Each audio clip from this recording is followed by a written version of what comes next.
ಮಾಜಿ ಶಾಸಕ ಸಂಜಯ್ ಪಾಟೀಲ್ ವಿರುದ್ಧ ಈಗ ಕಾಂಗ್ರೆಸ್ ಕೂಡ ಗರಂ ಆಗಿದೆ. ಸಂಜಯ್ ಪಾಟೀಲ್ ಮನೆ ಮುಂದೆ ಪ್ರತಿಭಟನೆಯನ್ನ ನಡೆಸುವುದಕ್ಕೆ ನಿರ್ಧಾರವನ್ನ ಮಾಡಲಾಗಿದೆ. ಸಂಜಯ್ ಪಾಟೀಲ್ ಮನೆ ಮುಂದೆ ಪ್ರತಿಭಟನೆ. ಬೆಳಗಾವಿಯ ಆದರ್ಶ ನಗರದಲ್ಲಿನ ನಿವಾಸಕ್ಕೆ ಮುತ್ತಿಗೆಯನ್ನ ಹಾಕಲಾಗಿದೆ. ಕೆಪಿಸಿಸಿ ಸದಸ್ಯೆ ಆಯಿಷಾ ಸನದಿ ನೇತೃತ್ವದಲ್ಲಿ ಪ್ರೊಟೆಸ್ಟ್ ಅನ್ನ ನಡೆಸಲಾಗಿದೆ. ಭಾವಚಿತ್ರಕ್ಕೆ ಚಪ್ಪಲಿ ಏಟನ್ನ ನೀಡಿ ಮಹಿಳೆಯರು ಆಕ್ರೋಶವನ್ನ ವ್ಯಕ್ತಪಡಿಸಿದ್ದಾರೆ. ಹೂವಿನ ಹಾರ, ಬ್ಲೌಸ್ ಹಾಕಿ ಅದರ ಬಳಿ ಇಟ್ಟು ಪ್ರತಿಭಟನೆಯನ್ನ ಕೂಡ ನಡೆಸಿದ್ದಾರೆ. ಧರಣಿಯನ್ನ ಕುಳಿತು ಸಂಜಯ್ ಪಾಟೀಲ್ ಕ್ಷಮೆಯಾಚಿಸಬೇಕು ಅಂತ ಪಟ್ಟನ್ನ ಹಿಡಿದಿದ್ದಾರೆ. ನೂರಾರು ಮಹಿಳಾ ಕಾರ್ಯಕರ್ತೆಯರು ಈ ಪ್ರತಿಭಟನೆಯಲ್ಲಿ ಭಾಗಿಯಾಗಿದ್ದಾರೆ. ಧರಣಿಯನ್ನ ನಡೆಸಿದ್ದಾರೆ, ಪ್ರತಿಭಟನೆಯನ್ನ ನಡೆಸಿದ್ದಾರೆ.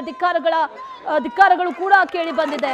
ಬೆಳಗಾವಿ ಆದರ್ಶ ನಗರದಲ್ಲಿರುವಂತಹ ನಿವಾಸಕ್ಕೆ ಮುತ್ತಿಗೆಯನ್ನ ಹಾಕಿದ್ದಾರೆ ಕಾಂಗ್ರೆಸ್ ಕಾರ್ಯಕರ್ತೆಯರು. ಹೂವಿನ ಹಾರ, ಬ್ಲೌಸ್ ಹಾಕಿ ಅದನ್ನ ಇಟ್ಟು ಪ್ರತಿಭಟನೆಯನ್ನ ಕೂಡ ಮಾಡಿದ್ದಾರೆ.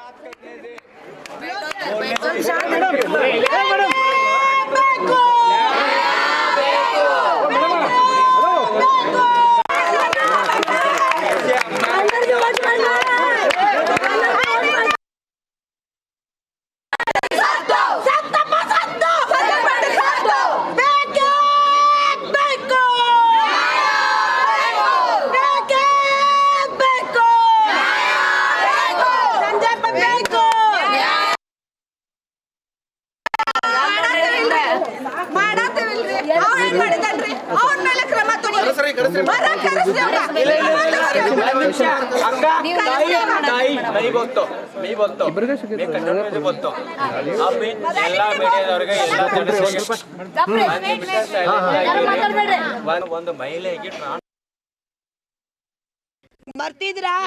ನಾ ದಿಲ್ಲಾಗದನು ಅಂತ ಹೇಳಿದ ಮುಚ್ಕೊಂಡ ಮುಚ್ಕೊಂಡ ಒಂದ್ ಅರ್ಧ ತಾಸ ಒಳಗ ಬಂದು ಅವಾಗ ಪ್ರಶ್ನೆಗೆ ಉತ್ತರ ಹೇಳತ್ತನ್ರಿ. ಇವ್ ನಾ ದಿಲ್ಲೇ ಆಗದನಂತ ನಿಮ್ಗೆ ಎಲ್ಲಾರಿಗೂ ಹೇಳಿದ್ರು. ಒಂದ್ ತಾಸಿನಲ್ಲಿ ಪ್ರತಿಭಟನೆ ಮಾಡಿದ್ದಕ್ಕ ನಾ ಹಿಂಗ ಅಂದಿಲ್ಲ.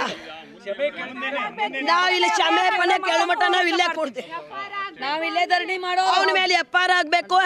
ನಾವ ಹಿಂಗ ಹೋಗಂಗಿಲ್ಲ, ಪ್ರತಿ ಸಲ ಹಿಂಗ ಆಗ್ತೈತಿ. ಈಗ ಅವ್ರು ಬಂದ ನಮ್ ಮೇಡಮ್ ಎಲ್ಲಿ ಎಷ್ಟು ಡ್ರಿಂಕ್ ಕುಡಿಸ್ತಾರ ಅವ್ರು ತೋರಿಸ್ಕೊಡ್ಬೇಕು. ಇಲ್ಲಾಂದ್ರೆ ಇಲ್ಲಿಂದ ಹೋಗಂಗಿಲ್ಲ. ಯಾಕೆ ಮರ್ತಿದ್ರಾ? ನಾ ದಿಲ್ಲಾಗದನು ಅಂತ ಹೇಳಿದ ಮುಚ್ಕೊಂಡ ಮುಚ್ಕೊಂಡ ಒಂದ್ ಅರ್ಧ ತಾಸ ಒಳಗ ಬಂದು ಅವಾಗ ಪ್ರಶ್ನೆಗೆ ಉತ್ತರ ಹೇಳತ್ತನ್ರಿ.